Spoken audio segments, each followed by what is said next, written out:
everybody, my name is Tasha and welcome to Heart of Tarts. March 14th is just around the corner, which is Pie Day for all you non-geeks out there. It's a day to celebrate pie, of course, is what I'm concerned about, and the maths. Since it is Pie Day, I have a confession.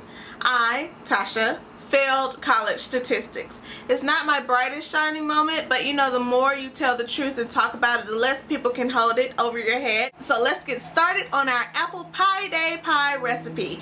Here we go. You want to start by adding 2 cups of raw pecans to a food processor along with a ½ teaspoon of salt. Process that all together until your pecans have become crumbly but not fine. Next, you want to add to the food processor 2 tablespoons of coconut oil, 1/4 cup soft pitted dates, and 1 teaspoon vanilla extract.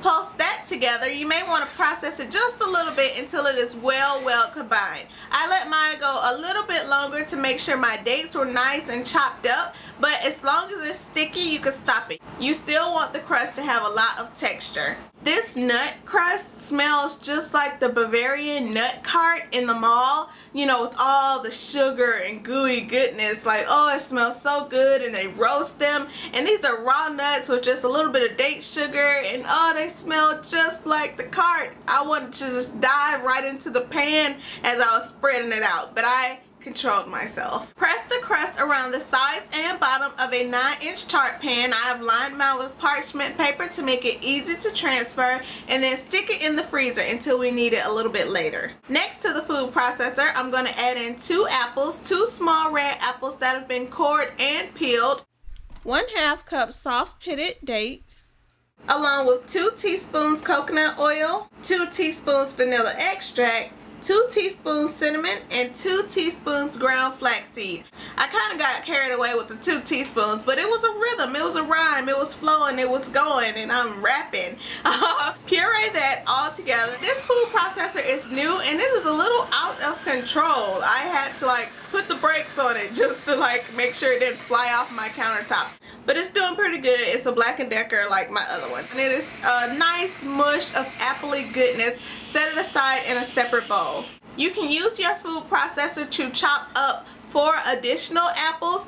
You want to peel and core them first, of course, but I used the knife to make sure I got the dice in size that I wanted, because if you put them in the food processor, you could go from apple whole slices to mush very quickly, and I didn't want applesauce, I wanted these dices. Add the dices to your apple puree in the separate bowl from earlier and fold it together very well. Take your crust out of the freezer and add your apple mixture to that in an evenly spread out manner. When I was doing this, I was thinking like, I am so happy. This is so great. It smells so good. I am so happy with this.